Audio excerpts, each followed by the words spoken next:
वायनाड में मिलेगी प्रियंका को ऊंचाई। राहुल यहीं से बने हैं स्टार। जी। बुधवार को प्रियंका गांधी का नामांकन होने जा रहा है। सोनिया गांधी और राहुल गांधी भी मौजूद रहेंगे इस वक्त, उस वक्त जब नॉमिनेशन होगा। दोनों कर्नाटक होते हुए तमिलनाडु की ओर रवाना हो चुके हैं।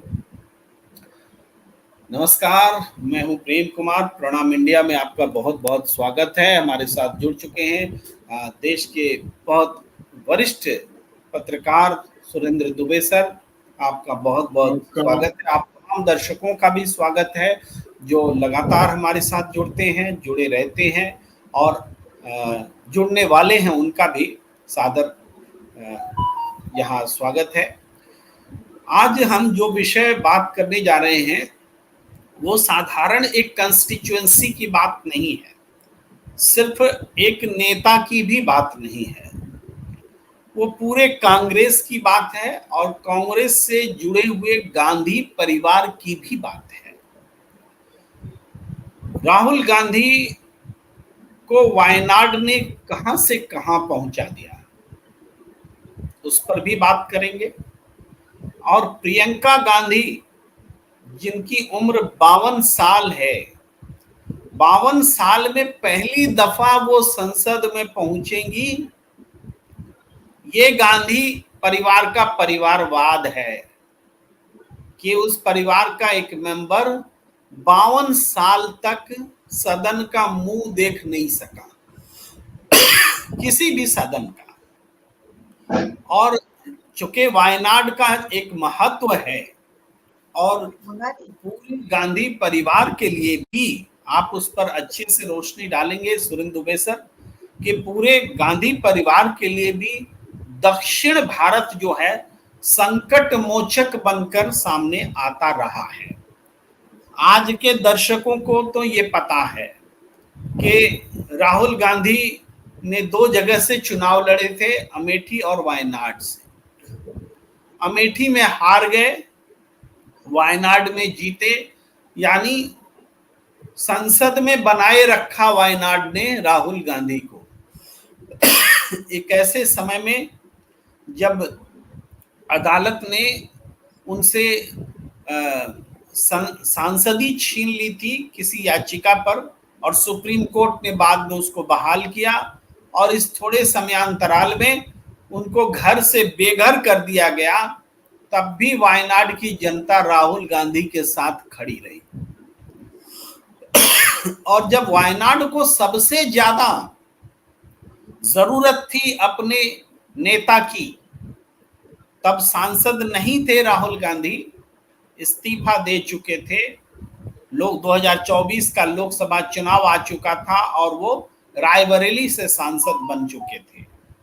उसके बाद वायनाड पर एक प्राकृतिक आपदा आती है और उनको सांसद की जरूरत होती है, तो ये स्थानीय नेता की जरूरत होती है, तो राहुल गांधी वहां डटे मिलते हैं। उस वायनाड में प्रियंका गांधी का एक नेता के तौर पर अवतरण हो रहा है। नॉमिनेशन फाइल करने जा रही हैं प्रियंका गांधी, उनके साथ सोनिया गांधी भी होंगी जो उनको कभी साउथ ने संभाला था, राहुल गांधी भी होंगे जिनको वायनाड की जो बैटन है वो प्रियंका को सौंप रहे हैं। तो इस पृष्ठभूमि में आप वर्तमान राजनीतिक हालात को अच्छे से समझ रहे हैं। एलिवेशन ऑफ राहुल गांधी भी देख रहे हैं, राहुल एरा भी देख रहे हैं।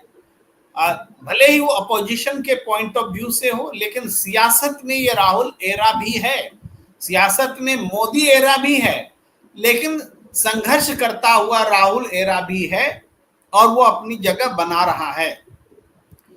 तो इस पृष्ठभूमि में देखें तो प्रियंका गांधी के वायनाड से नॉमिनेशन फाइल करने का स्वयं प्रियंका गांधी के लिए और कांग्रेस के लिए क्या महत्व, क्या इंपॉर्टेंस आप देख पा रहे हैं सुरेंद्र दुबे सर?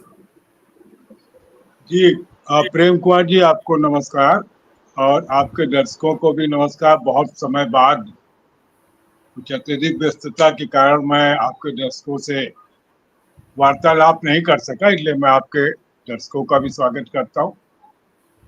आपने जो विषय चुना है ये पूरा गांधी परिवार के लिए, इस देश की राजनीति के लिए, एक लंबे अरसे से कैसे कैसे कब कब गांधी परिवार संकट में आया और कब कब दक्षिण भारत संकट मोचक बना। आपको याद होगा इमरजेंसी में जब चुनाव हुए, इमरजेंसी के बाद तभी उत्तर भारत में हार गई थी कांग्रेस, लेकिन साउथ ने कांग्रेस का साथ दिया था। मैं ऐसा देख पा रहा हूं कि प्रियंका गांधी लगभग पिछले 20 साल से लगातार राजनीतिक रूप से सक्रिय है। वो किसी पद पर नहीं रही, बाद में पद भी मिला, लेकिन उनका मुख्यतः काम मम्मी सोनिया गांधी के लिए प्रचार करना और भाई राहुल गांधी के लिए प्रचार करना रहा है। और उसकी वजह से कांग्रेस पार्टी में उनकी एक अलग जगह बनी और पार्टी में एक हाईकमान के स्तर पर तो उनको स्वीकार ही किया जाता था कि अगर आप प्रियंका गांधी के नजदीक है, इसका मतलब आप पावर सेंटर के नजदीक है। आपको याद होगा एक बाबा जी प्रियंका गांधी के नजदीक आकर ही बहुत पावरफुल हो गए, जिनका मैं नाम अभी भूल रहा हूँ, जो बीजेपी में चले गए। का तो नाम नहीं ले रहे हैं आप जी। हाँ, प्रमोद कृष्णन। तो वो उनके राजनीतिक सलाहकार कहलाते थे। मुझे पता नहीं उस पद पर थे या नहीं, लेकिन इसकी चर्चा थी। तो उस परिवार में 3 लोग हैं इस समय और तीनों के तीनों राजनीति में हैं। सोनिया गांधी की अलग एक टीम है, राहुल गांधी की अलग टीम है, प्रियंका गांधी की अलग टीम। लेकिन वो स्वयं न विधायक रही न सांसद रही। कभी मम्मी को सांसद बनवाया, कभी भाई को सांसद बनवाया। 2014 के बाद से 19 में फिर वो उत्तर प्रदेश में सक्रिय हुई। उनको यहाँ का इंचार्ज बनाया गया, महासचिव बनाया गया और जनता ने देखा कि हाँ, प्रियंका गांधी एक स्वीकार की जाने वाली नेता के रूप में उत्तर प्रदेश ऐसी जगह स्वीकार की गई जहां कांग्रेस की जड़ें बिल्कुल नहीं, उखड़ चुकी कहना चाहिए। एक लंबे अरसे से कांग्रेस चुनाव नहीं जीतती रही। आज भी कोई बहुत अच्छी स्थिति नहीं है, लेकिन उसमें प्रियंका गांधी का अपना योगदान है। प्रियंका गांधी लगातार लगी रही और उस पूरी कांग्रेस पार्टी में देखिए सबसे ज्यादा भीड़ एकत्र करने की क्षमता राहुल गांधी और प्रियंका गांधी में, दो ही क्राउड कैचर है। तो इसलिए आप परिवार कहें, जो भी कहें, और अगर उस परिवार ने सब कुछ अपना न्यौछावर कर दिया, दादी को देश पर न्यौछावर कर दिया, अपने पिता को देश पर न्यौछावर कर दिया, तो अगर ऐसे परिवार के प्रति लोग आस्था रखते हैं तो मैं इसमें कोई बुरा नहीं मानता हूं। और सब जगह परिवारवाद चल रहा है। वैसे मैं इस परिवारवाद शब्द के ही खिलाफ। ये एक तरह का नाटक है। अगर मैं पत्रकार हूं, मेरा बेटा तो पत्रकार बनेगा और मैं चाहूंगा भी। हालांकि हमारे दोनों बच्चों में एक पत्रकार थी, उसने छोड़ दिया, टीचर हो गई जी। सब लोग चाहते भाई हो बिजनेसमैन, चाहता हमारा बेटा बिजनेस संभाले। वो एक पीढ़ी अलग थी जहां उन लोगों को लगता था कि इन लोगों की वजह से हमारी बदनामी हो। आज जब पॉलिटिक्स जो है चुनाव के इर्द गिर्द आ गई है, तो उसमें यंग पीढ़ी का साथ होना नेताओं के बहुत जरूरी है। और जो भाजपा परिवारवाद का नाटक करती रहती है, उसके कौन कौन परिवार के लोग हैं राजनीति में और लगातार उनको टिकट दिए जा रहे हैं, चाहे उनके अपने भाजपा के लोग। इस विषय को तो छोड़ ही दीजिए, इस विषय को तो अभी भी झारखंड में इन्होंने परिवार पर देखा, सारे पूर्व मुख्यमंत्रियों के बहू का जिसका कोई राजनीति से मतलब नहीं, उसको भी टिकट दिया है, बाप बेटा दोनों को दिया। छोड़ दीजिए इस परिवारवाद पर, क्योंकि हम बात नहीं करेंगे अगर पर, तो वो ये है कि कांग्रेस के सेक्रीफाइसवाद पर, त्यागवाद पर बात करेंगे, परिवारवाद पर नहीं। हाँ उस परिवार के त्यागवाद पर बात करेंगे जी। हाँ, तो त्यागवाद की बात है तो मुझे लगता है कांग्रेस से ज्यादा त्याग, और ये नहीं, इंदिरा गांधी, उनके पिताजी जवाहरलाल नेहरू जी, मतलब वो लोग स्वतंत्रता आंदोलन से लेकर के, लोग आज बड़ा नेहरू जी की आलोचना करते हैं, वो कितने साल जेल में रहे और कितने बड़े मतलब पढ़ने लिखने वाले आदमी थे, वहां से बैठ के उन्होंने किताबें लिखी, एक नया दर्शन दिया, भारत एक खोज का बाकायदा पुस्तक लिखी गई, उस पर उन्होंने सीरियल बनाया, पिक्चर बनी, मतलब पढ़ने लिखने वाले, वो टोटल पॉलिटिक्स वाले आदमी नहीं थे कि टोटल पॉलिटिक्स से पास हो गए थे। अब जब इंटायर पॉलिटिकल साइंस तो आप नहीं बोल रहे? हाँ, इंटायर पॉलिटिकल साइंस है, तो इंटायर पॉलिटिकल साइंस वाले नहीं थे वो, एक्चुअली जो पढ़ते थे, लिखते पढ़ते थे, अखबार चलाते थे, अखबार में लिखते थे। अब आ जाए वायनाड पर, और हम बात करते हैं प्रियंका गांधी जी। देखिए, बहुत पहले चर्चा थी और इस पर खूब खबरें भी छपी, सही है गलत है पता नहीं, कि सोनिया गांधी का मन ये था कि राहुल गांधी उनके सक्सेसर बने, इसलिए प्रियंका गांधी ने अपने को पीछे रखा। वैसे इस देश में हर मम्मी की स्थित इच्छा ये होती कि बेटा आगे बढ़े, लेकिन ऐसा कहा जाता, मुझे नहीं मालूम कि ऐसा है कि नहीं संकट। लेकिन प्रियंका गांधी राजनीति में सक्रिय रही लगातार, सांसद या विधायक नहीं बनी।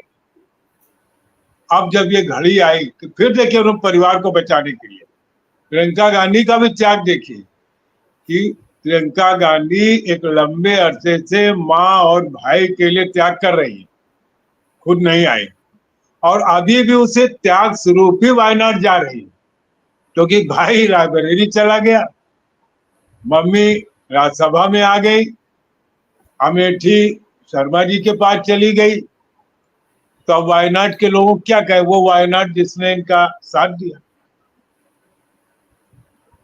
और बड़ा मुश्किल था उस समय जब वायनाड का चुनाव चल रहा था, तो वायनाड और मिठी रायबरेली दोनों ही जीते, वो एक को छोड़ना ही था उनको, और शायद उत्तर प्रदेश से प्रधानमंत्री बनने की एक परंपरा रही है, तो उस दस से ठीक भी मैं कहता हूँ कि चलिए वो उन्होंने उत्तर प्रदेश नहीं छोड़ता।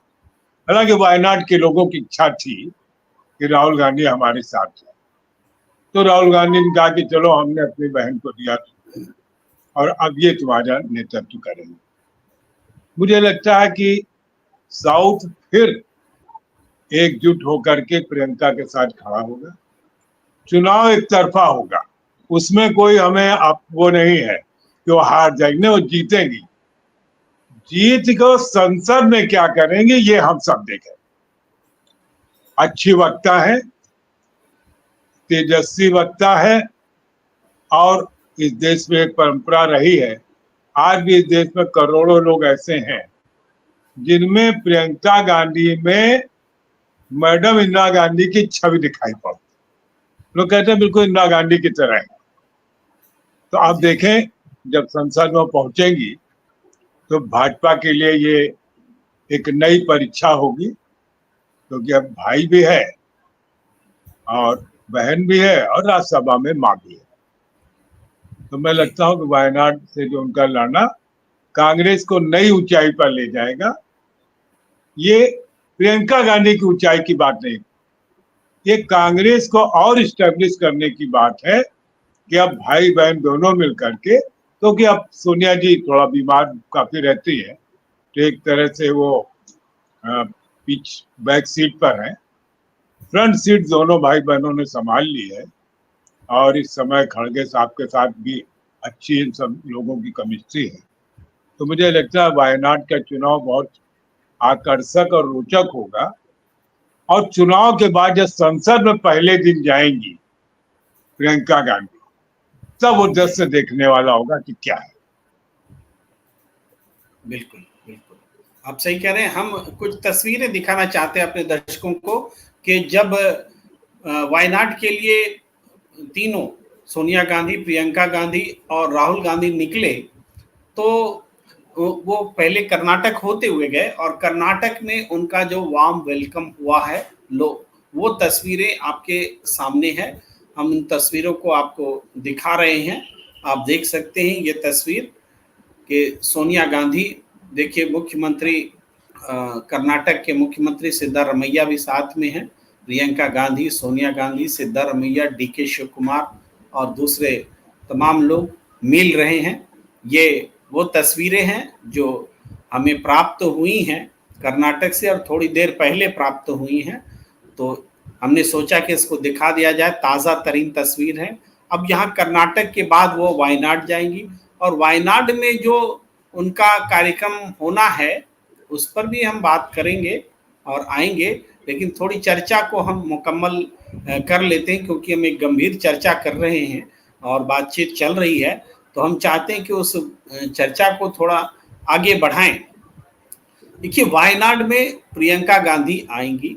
आपने सही बताया कि जब वो संसद में पहुंचेंगी तो उनमें जो मुखरता है, उनमें जो वाक्पटुता है और राजनीति को समझती हैं, इंटरेक्शन है, संवाद है, ये सारी चीजें जो खासियत है प्रियंका गांधी की, उसके साथ जब वो सदन में मौजूद होंगी तो आज तो अकेले राहुल गांधी को वो काम करना होता है पूरे, जबकि बीजेपी वक्ताओं से लैस है, उनके समांतर हिंदी में भाषण करने वालों की जो कमी कांग्रेस के पास है, ये तो जग जाहिर है कि हिंदी में भाषण करने वालों की कमी है, वो राहुल गांधी और प्रियंका पर ही निर्भर करते हैं। तो प्रियंका अगर सदन में होंगी या सचिन पायलट जैसे व्यक्ति होते हैं या फिर दीपेंद्र हुड्डा होते हैं, कुछ एक लोग हैं, लेकिन फिर भी कमी है जितनी बीजेपी में उसके मुकाबले। तो एक संसद में जबरदस्त तरीके से रिप्रेजेंटेशन होगा, महिला का भी, अच्छी वक्ता का भी, एक अच्छे पॉलिटिशियन का भी। लेकिन हम ये कह रहे हैं, आप याद कीजिए चिकमगलूर, याद कीजिए, आप याद कीजिए सोनिया गांधी ने वो कोयम्बटूर से लड़ा था ना, मैं अगर शायद नहीं, कोयम्बटूर नहीं, ये है कर्नाटक में, वो बेलारी से लड़ा था, जो सुषमा स्वराज ने उनके खिलाफ में चुनाव लड़ा था। तो चाहे बेलारी हो, चाहे कोयम्बटूर हो इंदिरा गांधी के जमाने का, और भी एक शहर था मेढक जहां से इंदिरा गांधी समय समय पर जीती थी, और राहुल गांधी के लिए वायनाड और प्रियंका गांधी के लिए फिर से वायनाड। तो ये जो दक्षिण के क्षेत्र हैं, पूरा इतिहास रहा है कि जब जब कांग्रेस संकट में आई है तो कांग्रेस को बचाने का काम दक्षिण ने किया है। यहां तक कि जब राहुल गांधी की हत्या हो गई और बीच आम चुनाव में हत्या हुई, तो जहां तक चुनाव हो चुका था वहां कांग्रेस हारती है, और जहां आगे चुनाव होता है, और वो भी दक्षिण का ही चुनाव बाकी था क्योंकि श्री पेरम्बटूर में राजीव गांधी की हत्या हुई थी, तो जी तमिलनाडु में, तो उस पूरे इलाके ने एक मुश्त कांग्रेस को टिकट को जिताया और दक्षिण से पीवी नरसिम्हा राव प्रधानमंत्री बने।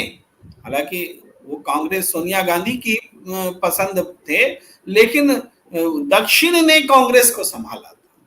आज एक बार फिर जब कांग्रेस ने अपनी शक्ति अर्जित करनी शुरू की है, अपने को 42 और 50 से 100 तक पहुंचाया है, तो ऐसे सब इंडिया गठबंधन बनाया है जिसकी ताकत 237 है और बीजेपी की 240 है। बीजेपी से पूरा गठबंधन थोड़ा कम है।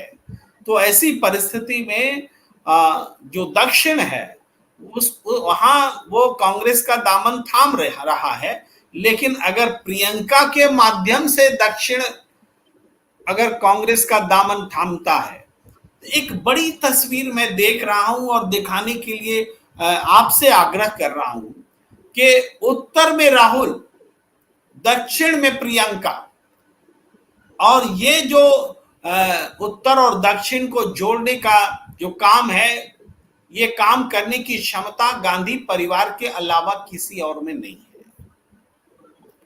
तो ये जो राजनीति जब शुरू होगी तो निश्चित रूप से कांग्रेस में एक संगठनात्मक रूप से, परिमाणात्मक रूप से, रिजल्ट के पॉइंट ऑफ व्यू से आप देखेंगे कि कांग्रेस में एक बहुत बड़ा बदलाव आने जा रहा है। उसका सेंटर बनने वाला है वायनाड।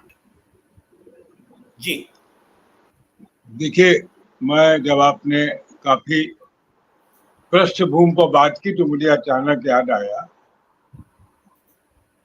के कामराज कांग्रेस के अध्यक्ष थे, बहुत ही प्रतिभाशाली, प्रभावशाली, और एक कामराज प्लान बहुत मशहूर हुआ था, जिसके अंतर्गत सभी राज्यों के मुख्यमंत्रियों से और बड़े नेताओं से इस्तीफे ले लिए गए थे और बाद में फिर पार्टी को रिऑर्गेनाइज किया। निजलिंगप्पा का नाम सुना होगा जी। ये 2-3 बड़े बड़े नाम साउथ के हैं जो कांग्रेस में बड़े प्रभावशाली रहे। बाद में इंदिरा गांधी उसमें प्रभावशाली हुई, पहले तो नेहरू जी और सब लोग थे ही। तो एक पक्ष है। दूसरा, मैं आज भी देख रहा हूं कि ये जब, और ये बीजेपी इसको सोच रहे होंगे, मैं इस समय उनके दिमाग से सोच रहा हूं कि जब राहुल और प्रियंका दोनों सदन में बीजेपी पर अटैक करेंगे, और आने वाले दिन, अब तो देखिए सरकार भी गठबंधन की है बीजेपी की, कोई अकेले तो है नहीं, उसमें अभी तो देखिए भाजपा सीधे राहुल गांधी पर अटैक कर देती, तो क्या वो प्रियंका गांधी पर भी उसी ढंग से अटैक करेगी? क्या प्रियंका गांधी की भी सांसदी छीनने जैसे प्रयास करेगी? क्या प्रियंका गांधी पर भी कुछ उस ढंग के हमले करेगी जो राहुल के ऊपर करते हैं? लेकिन प्रियंका क्योंकि महिला है तो ये रिस्क शायद भाजपा न ले, लेकिन भाजपा अपने महिला सदस्यों को ये अभी से हो सकता उसने कह रखा कि भाई तुमको निपटना है, क्योंकि आपको याद हो गया कि सोनिया गांधी से एक बार भाजपा की महिला नेताओं ने बड़ी बदतमीजी संसद में की थी जी। और भाजपा की ही महिला सांसदों ने राहुल गांधी पर भी भद्दी टिप्पणियां की थी, वो बड़ा मामला चला था। तो अब ये देखना होगा कि क्या लोकसभा में किसी नए युग की शुरुआत होगी कांग्रेस के लिए या भाजपा के लिए, क्योंकि देखिए तीखे वार तो होंगे, कांग्रेस जो भी मुद्दे हैं उनको उठाएगी ही, हर जगह भारतीय सरकार को सेंसर करेगी, जो सरकार को पसंद नहीं आएगा, क्योंकि भाजपा का जो पॉलिटिकल चरित्र है उसमें वो विपक्ष को कोई मार्चा नहीं देते, या वो एक तरफा संवाद में विश्वास रखते कि आप हमारी बात सुनिए, मानिए तो ठीक है, ना मानिए तो हम अपनी ट्रोल आर्मी लगा देंगे। हो सकता है ट्रोल आर्मी भी तैयार की जा रही हो, मालवी साहब को कहा गया कि भाई तैयार रहिए, भाई ये चुनाव ना निपट जाए, या हो सकता है चुनाव में ही शुरू हो जाए। ये मैं आसन्न खतरे, क्योंकि इससे बीजेपी बहुत सतर्क है कि भाई क्यों उनको मालूम भी है कि प्रियंका जीत जाए चाहे जो भी करें, भले ही राजीव कुमार को वहां भेज दें कि जाओ तुम ही प्रचार में लग जाओ भाजपा के पक्ष में, लेकिन वो विक्ट्री का मार्जिन इतना अधिक होगा कि चुनाव आयोग के लिए बेईमानी की कोई गुंजाइश नहीं। बाकी सब जगह है, जहां भी मार्जिन कम है वहां गुंजाइश चुनाव आयोग के लिए है बेईमानी की, और जहां मार्जिन 20,000, 25,000, 30,000 वहां वो चुनाव आयोग के लिए मुश्किल काम है। तो मुझे लगता है कि प्रियंका के आने से भाजपा के नेताओं में धुकधुकी पैदा हो गई है, और भाजपा सोच रहा है कि भाई अभी तो एक राहुल ही हमारे पर भारी पड़ रहा है, जब प्रियंका भी आ जाएंगी तब हम लोग कैसे निपटेंगे गठबंधन से, ये देखना होगा। जी जी। हम हमारे दर्शकों की भी कुछ प्रतिक्रिया लेते हैं। अभी थोड़ी देर पहले हर्षित सिंह ने बताया कि कांग्रेस की महाराष्ट्र लिस्ट जारी, ब्रेकिंग न्यूज, 49 सीट पर सिचुएशन क्लियर, लेकिन ये लिस्ट मुझे मिल नहीं रही है। मैंने खोजा भी और मैं इसकी पुष्टि नहीं कर सकता। और पोखरा बॉय ने लिखा कि प्रियंका गांधी की आड़ लेकर के ही कांग्रेस पार्टी में आरएसएस बीजेपी के स्लीपर सेल रहते हैं। प्रमोद कृष्णम, वीरभद्र सिंह का परिवार, राजीव शुक्ला, ये प्रो प्रियंका गांधी हैं। राहुल लिख रहे हैं कि प्रियंका जी का इलेक्टोरल पॉलिटिक्स में आना कांग्रेस और देश के लिए एक वरदान है, देश की महिला पॉलिटिक्स के लिए एक ह्यूज गेन है। ये पॉइंट बड़ा इंपॉर्टेंट लगता है, महिला पॉलिटिक्स के लिए ह्यूज गेन। इसलिए कि मुझे याद आता है कि उत्तर प्रदेश में प्रियंका गांधी ने, आप तो उत्तर प्रदेश की राजधानी लखनऊ में बैठे हुए हैं सुरेंद्र दुबे सर, लेकिन उत्तर प्रदेश में प्रियंका गांधी ने जब लड़की हूं लड़ सकती हूं का नारा दिया और उत्तर प्रदेश के चप्पे चप्पे में वो गई, लेकिन विधानसभा में चुनाव नतीजे नहीं मिले। तो बहुत लोगों ने ये कहा कि प्रियंका गांधी फेल हो गई। लेकिन आप देखेंगे कि जो आज लोकसभा में कांग्रेस को 6 सीटें हैं और लोकसभा में अखिलेश यादव जी की पार्टी को जो 37 सीटें हैं, ये सब जोड़कर जो परफॉर्मेंस हुआ है इंडिया गठबंधन का, उसमें उनकी मेहनत एक जैसे पौधे को सींचा जाता है उस हिसाब से है। अगर देखें कि अगर कांग्रेस के लिए वो लड़ाई नहीं लड़ी गई होती जो विधानसभा में नहीं दिखा, लेकिन लोकसभा में अखिलेश यादव भी कांग्रेस के वो नखरे सहने के लिए तैयार थे। भाई कमलनाथ ने ऐसा वैसा कहा, फिर भी अखिलेश यादव ने सहा। तो क्यों सहा? क्योंकि कांग्रेस ने एक शक्ति, एक आकर्षण, जिसमें राहुल गांधी की यात्राओं का, इंडिया गठबंधन का, इन सब का बड़ा रोल है, लेकिन प्रियंका गांधी का भी बड़ा रोल है, जिसने कांग्रेस को, जिसने ये पृष्ठभूमि बनाई कि इंडिया गठबंधन में कांग्रेस उत्तर प्रदेश में कम से कम 6 सीट लाने की स्थिति में आ गई और इतनी बड़ी सफलता मिली। तो सफलता का एक जो असर है वो तुरंत नहीं भी होता है, मेहनत का जो असर सफलता के रूप में होता है, तो उसका असर कुछ समय बाद दिखाई देता है। तो ये प्रियंका गांधी के आने से महिलाओं की सियासत पर लड़ती हूं, लड़ सकती हूं वाला भाव, क्योंकि बड़ा सवाल उठता था कि प्रियंका गांधी उत्तर प्रदेश में तो बात कर रही हैं, पार्टी के भीतर क्यों नहीं कर रही, दूसरे राज्यों में क्यों नहीं कर रही।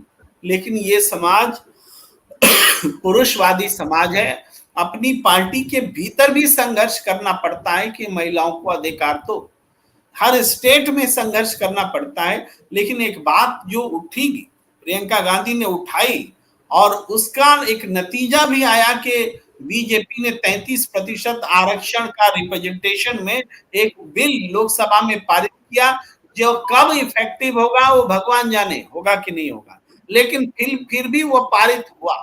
तो आवाज उठती है तो वो अंजाम तक पहुंचती है।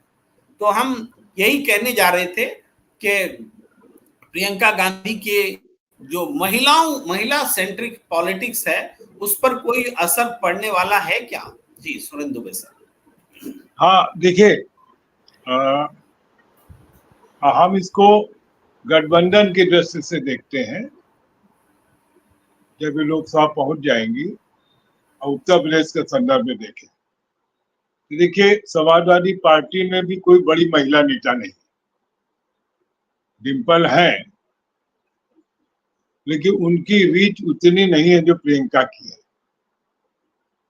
तो मुझे ऐसा लगता है कि प्रियंका गांधी गठबंधन की एक बहुत बड़ी महिला नेता हो और हिंदी क्षेत्र की हिंदी भाषी है। अभी गठबंधन में एकमात्र महिला नेता अगर हम कहें तो ममता बनर्जी हैं। वो कब गठबंधन के पक्ष में होती है, कब विरोध में होती है, कब न्यूट्रल हो जाती, कहना मुश्किल होता है। और इस समय लोकसभा चुनाव के बाद से गठबंधन का मतलब सीधे सीधे कांग्रेस है और ये बात गठबंधन के अन्य पार्टनर समझ रहे हैं। इसीलिए देखिए ममता बनर्जी भी शांत बैठी हुई है, अन्य जो छत्रप है वो भी शांत बैठे हुए, और अखिलेश तो इसका पूरा फायदा उठा। अखिलेश यादव को लगा कि हम सबसे बड़े प्रदेश में हैं और अगर वो कांग्रेस भी उनके साथ नहीं होती तो जो माइनॉरिटी का वोट अखिलेश को 100% मिला वो नहीं मिलता। एक कांग्रेस के पास को वोट देने वाले लोग पहले भी थे, आज भी है। उनकी एक शिकायत ये होती है भाई इनको वोट दे जीतेंगे है नहीं, लेकिन जो सपा के साथ मिलकर के कांग्रेस लड़ी, तब जो लोग कांग्रेस समर्थक थे, कांग्रेस विचारधारा के थे, उन्होंने इस गठबंधन को वोट दिया। तो सीट भले 6 कांग्रेस की है और 33 उनकी है, लेकिन आप ये मान के चलिए कि अगर कांग्रेस साथ नहीं होती तो समाजवादी पार्टी को 33 सीटें नहीं होती। नंबर एक। नंबर देखिए, और एक प्लस पॉइंट क्या हो गया कि मायावती अपने राजनीतिक जीवन के ढलान पर चली गई। वह हर चुनाव में कुछ परसेंटेज वोट उनका कम हो जाता है, और मैं साफ साफ कहता हूं कि वो अपनी राजनीतिक पारी खेल चुकी। और जिस दिन उन्होंने ये कहा कि अब मेरा भतीजा आनंद जो है वो क्या कहते हैं मेरा उत्तराधिकारी होगा, जबकि इसके पहले वो वर्षों कहते रहे कि मेरे घर से कोई मेरा उत्तराधिकारी नहीं होगा, उसके साथ उनकी राजनीति अवसान पर चली गई। फिर वो बीजेपी ने पता नहीं उनकी कौन सी कमजोर नब्ज पकड़ रखी है, क्यों बीजेपी से लड़ना नहीं चाहती है। पार्टी है, चलाना है, कुछ लोग जीती जाते हैं इधर उधर, तो लगी रहती। तो सपा और कांग्रेस दोनों को एक खाली मैदान मिल गया। पहले बीएसपी एक प्रॉब्लम थी, एक प्रॉब्लम वो खत्म हो गई, तो अब सीधी सीधी लड़ाई भाजपा वर्सेस गठबंधन हो गई। बीजेपी मायावती के जरिए पूरी कोशिश करती है कि ट्रेंगुलर फाइट हो जाए, पर हो नहीं पाती। तो मुझे लगता है कि अभी तक लोग ये देख रहे थे कि अखिलेश यादव और राहुल गांधी की जो जोड़ी है ये लोकसभा में क्या गुल खिला रही है। मैं ये बात कह सकता हूं दावे के साथ कि जब प्रियंका ही पहुंच जाएंगी तो फिर ये लोग कहेंगे लोग कि तिगड़ी क्या गुल खिलाएगी। क्योंकि हाल के दिनों में क्या कहते हैं अखिलेश यादव बहुत विटी हो गए और पॉलिटिकली काफी समझदार भी हो गए। अब वो उस तरह के हल्के बयान भी नहीं देते, और वो समझ गए कि जितने वोट हमको मिले, जितनी सीटें मिली हैं, जिस ऊंचाई पर हम पहुंच गए वहां अगर हमको मेंटेन करना है तो थोड़ा कदम फूक फूक के रखना है। तो आप देखिए मुसलमानों के मामले में एकदम से नहीं कूदते, पहले कूद जाते थे। उनको समझ में आ गया कि भाई भाजपा तो चाहती कि हिंदू मुस्लिम हो। और अच्छी बात है कि मुसलमान भी समझ गया कि अगर लोग मेरा नाम लेंगे तो उससे उनका पॉलिटिकल नुकसान होगा। कुछ मुसलमान सपा के पास था, कुछ कांग्रेस के पास था। लोकसभा के मामले में ज्यादातर कांग्रेस के साथ। लेकिन अब जब ये तीनों एक साथ उत्तर प्रदेश में है तो विधानसभा चुनाव में भी आप देखेंगे एक अलग होगा। और मुझे लगता है जो 9 उपचुनाव होने वाले हैं, तो देखिए बहराइच में उन्होंने आग तो लगाई दी है दंगे की, और क्लियर हो गया कि दंगा कैसे भड़काया गया, कैसे मस्जिद के सामने डीजे पर माँ बहन की गालियों वाले गाने सुनाए गए। तो सब वायरल है, हम सब लोगों ने सुना है, उनको हम दोहरा नहीं सकते, यहाँ हमारी अपनी मर्यादा है। फिर कैसे उस लड़के को राम गोपाल मिश्रा को, तो बड़ा दुखद है, यंग लड़का था, हाल ही में शादी हुई। होता क्या नए लड़के समझ नहीं पाते हैं, उसको चढ़ा दिया कि अरे तुम हीरो बन जाओगे। और ये एक यंग एज में होता है हीरो बनने की कोशिश, और वो एक लड़का मारा गया, बाप और माँ की क्षति हुई, और एक महिला का सुहाग उजड़ गया जिसके हाल ही में शादी हुई। उसके बाद आपने देखा कि मुसलमानों की कितनी दुकानें जला दी गई, मकान जला दिए गए। 2 उनके भाइयों को जिनको कहा गया कि साहब इनको घर से ले गए, और फिर बता रहे कि वहां वो एक नहर के किनारे भाग रहे थे, और फिर पैर में गोली मार दी। जितने पकड़े जा रहे हैं पकड़े जा रहे हैं। और बीजेपी जान रही कि लोग, वो बीजेपी चाहती भी है कि हिंदुओं में ये प्रचार हो कि देखो बीजेपी मुसलमानों के खिलाफ कार्रवाई कर रहे, बुलडोजर चला रहे ताकि हमको वोट मिले। अब जनता क्या लोकसभा चुनाव की तरह समझदारी दिखाएगी? आप कह नहीं सकते। जनता एक चुनाव में कोई काम करती, दूसरे चुनाव में कोई काम कर देती। तो मुझे लगता है ये देखने वाला बात होगा। लेकिन सांसद बन जाने के बाद प्रियंका गांधी उत्तर प्रदेश के लिए भी बहुत उपयोगी हो जाए, क्योंकि अभी तक वो सांसद के रूप में नहीं आती थी, पार्टी महासचिव के रूप में या प्रचारकर्ता के रूप में। मेरे ख्याल पिछले 20 साल से आ रही है वो, बल्कि ज्यादा ही समय हो गया होगा। तो मुझे लगता है कि प्रियंका गांधी को लेकर के भाजपा में काफी धुकधुकी मची हुई है और वो लोग इस पर अपनी रणनीति निश्चित बना रहे हो। आप जानते हैं बीजेपी के पास थिंक टैंक बहुत है, टीम बहुत लंबी है, लगा दिया होगा अभी से मोदी जी ने, बस सोचो कैसे कैसे इनको घेरना, और वो सब काम में लगे हो। जी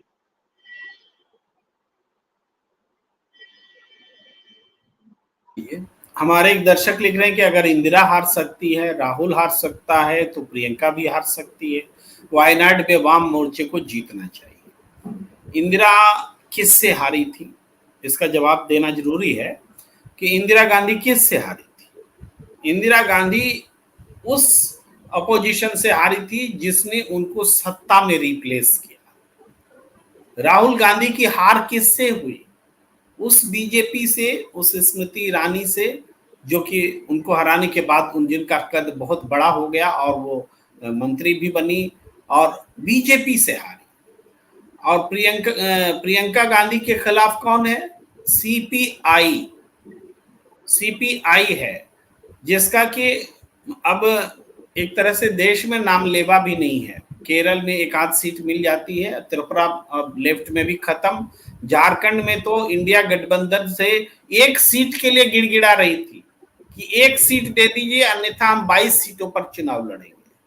कहां 22 पे चुनाव लड़ेंगे और आप हमको एक सीट दे दीजिए। वो भी सीट इंडिया गठबंधन ने उनको देना जरूरी नहीं समझा। हालांकि हम इसको बहुत उचित और बुद्धिमत्तापूर्ण फैसला नहीं मानते, लेकिन हम इस प्रश्न का जवाब दे रहे हैं कि सीपीआई नेशनल पर्सपेक्टिव में जब तक कोई एक विमर्श नहीं खड़ा करेगी कि वो राष्ट्रीय राजनीति में उसकी कोई भूमिका बनने वाली है, वो भी प्रियंका गांधी के समांतर, तब तक प्रियंका गांधी को नहीं हरा सकती सीपीआई।